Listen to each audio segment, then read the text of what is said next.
what are some rules that you could do versus Puff?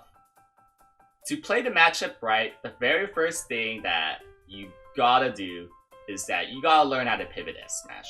Even if you don't have a good like pivot controller per se, like you can't anti-pivot well with it, at the very minimum, learning the true pivot goes a long way. I mean, that's how PPU won against Hungrybox the very first time. It was by using true pivots. And that could be practiced to at least like 80% consistency. You know, I option select both an empty pivot and a true pivot to get my success rate as high as possible. From like 70 to 90%, you could react to every F throw pivot S smash except for down and away DI. And when Puffs finally start doing down and away DI more often, you could counter that by either doing a down throw S smash or an F throw way dash down smash is the mix-up. But let's not worry about that for now. What you guys need to master as soon as possible is this, because this is the very efficient way of killing Puff. And if you can't do that, the journey just got a lot harder. So in order to beat Puff, you really have to master this technique. And when it comes to the second layer of it, then way dash down smash, especially from 70 to 90% is like the key percent. 2, you're not gonna always get pivot S smash follow-ups. It's opportunities come and go, and kind of like the fallback to this is being a diagonal juggler, where Puff doesn't really have great hitboxes like diagonal to her, so you want to try to position like be mobile for one. You really don't want to stay in place, but also just dash, and being able to juggle with fair is going to give you the best odds of hitting Puff, especially since like she has 5 jumps and she has great drift. So you want to like chase her down anyways by being like at a certain diagonal angle versus her. So being able to juggle well with jump fairs, and especially when she has any jumps left, that's a great way of chasing Puff down. Otherwise, if she has no jumps left, that's when up tilt starts being viable. And also, you kind of want to be mobile anyways because she has pound. And if you're moving around pound, you should be safe against that naturally. And the third rule to keep in mind against Puff is that you need to pay attention to percent.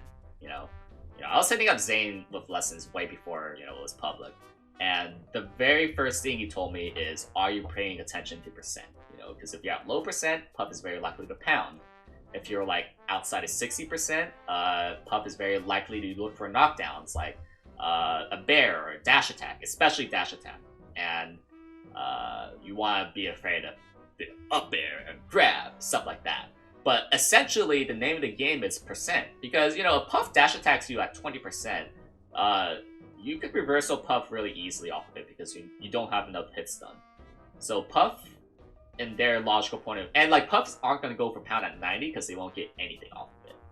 Paying attention to your own percent and countering Puff accordingly should give you a right direction in your neutral game and how you're supposed to play versus Puff, because this is how they're going to get a lot of their value off of Marth based on using the right moves on their percent, and you gotta counter that accordingly.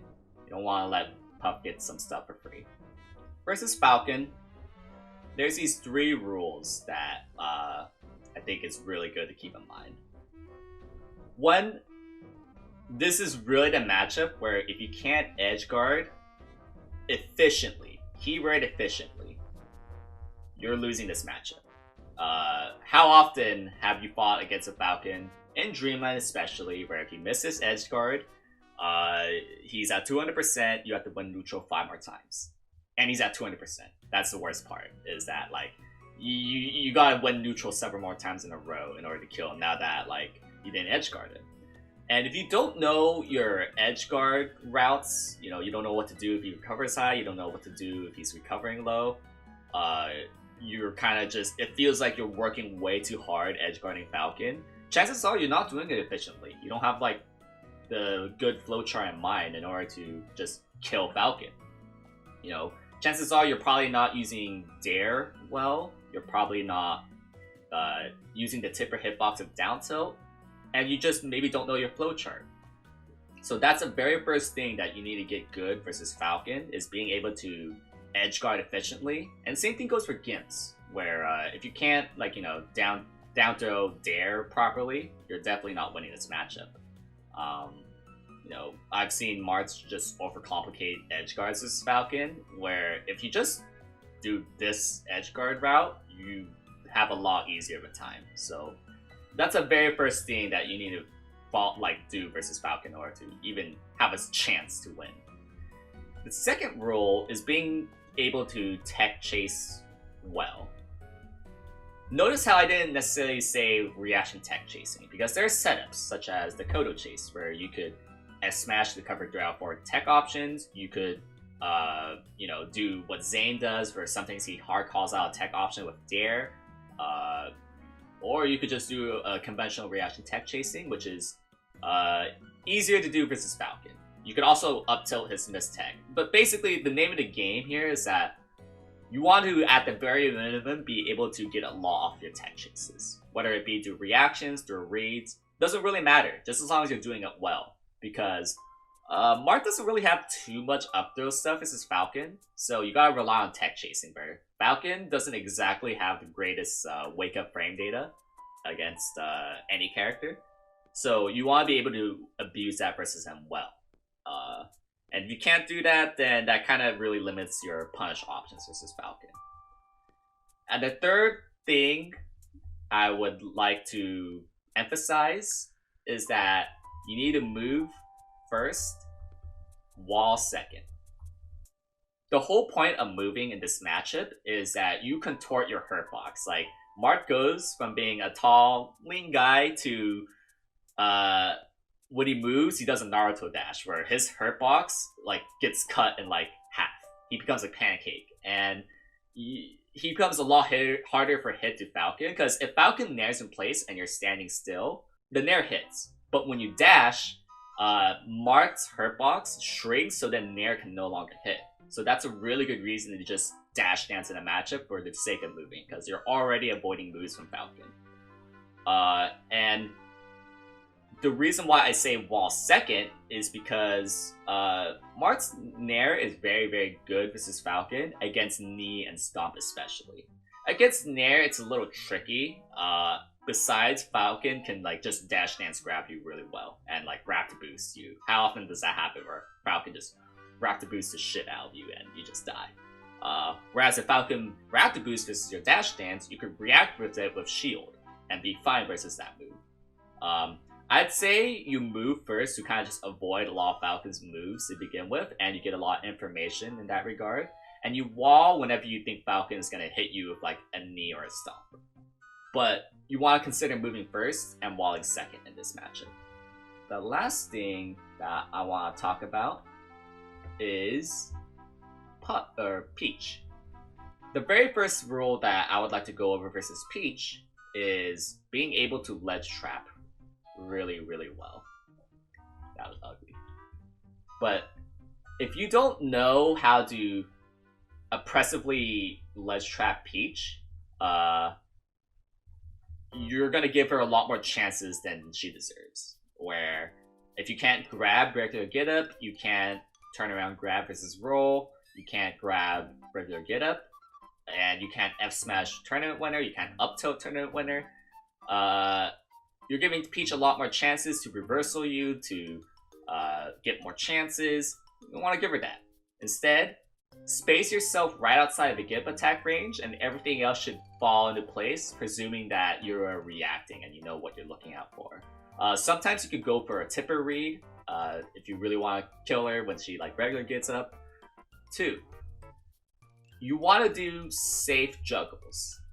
Something that I had to learn firsthand versus Wally, for example, where I lost the first set against him at the nightclub, and one of my takeaways in that set was that I wasn't juggling very safely. Like, I was kind of lunging a little with juggles, and I kind of just got counter hitted a lot. I got reversed a ton, what should have been my advantage, because I realized, especially in the triplat, I just like kept swinging on stage, and that gave Peach an opportunity to like reversal me with a fair.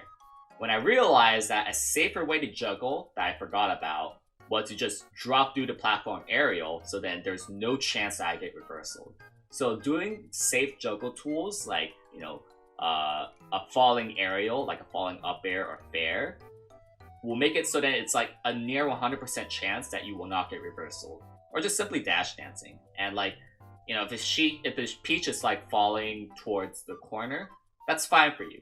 Like, just let her land and maintain your advantage. And it's usually not worth it to go out there and try to hit Peach when there's like a risk of you getting hit. Try not to overextend, go for safe juggles, and you should be fine for the most part when juggling Peach. The third thing that I would like to talk about is you want to be a counter hit master. What I mean by that is you often don't want to be the guy to initiate unless she pulls a turnip. When she pulls a turnip, then you can initiate. But when you're within the range of her pulling a turnip, it's not safe for her to do so. And if you are like, you know, right outside dash attack range, like that's on her. That's on her to try to find a hit. You know, if you counter hit her dash attack, that's an easy dash back grab. If she tries to go in with like a float cancel fair and nair, you could then do a fair in place. You want to meet her air to air with your fair. So you often want the Peach to initiate, so then you have the best chance to counter hit well. If you are not counter hitting really well and you're the one taking initiative in like over half the exchange, like over like I'd say 1/3 the exchanges, chances are the value of each interaction is going to go more and more to Peach's favor, and you are probably going to struggle a lot in neutral. So if you make yourself the counter hit master instead, you're going to find out a lot of neutral interactions are going to go to your favor, and you get people like Steven saying that I'm ruining the meta. So so that's the rules that if you could follow these really well versus Peach, you should do fine this matchup. So overall, a lot of these rules, they have, you know, they're built up from like a lot of micro situations. There's a lot of specifics that go into these rules. Like, what do you mean by edgeguarding well? What do you mean by setuping DI traps? Like, I do not go into specifics of these because these take a lot of explanation, and you know that's why I talk about my lessons is like they're very specific of these. Like, what do I mean by all of these? And I then go to more specifics. But if you want like somewhere to start, I think these rules are very, very good to follow. And notice how the very first rules I put in each one of these all have to do with punish game. You know, ledge trapping Peach, edge guarding efficiently, pivot F smash, being a good juggler, edge guarding well. The name of the game in a lot of these matchups is that if you're not punishing well in each of these, you're not going to succeed at all. And like, because like, you could win. Another mistake that I've seen Marths do is that they just win neutral like 1,000 times and have nothing to show for it. Where you want to make it so that each of your neutral counts, so then they kill them. And that's why the very first rules I put in each of these relate to punish game. All of these, the very first thing, if I were to pick one and what to emphasize, that also emphasize my lessons, you need to focus on these first. If you can't do these, you're gonna have a way harder time.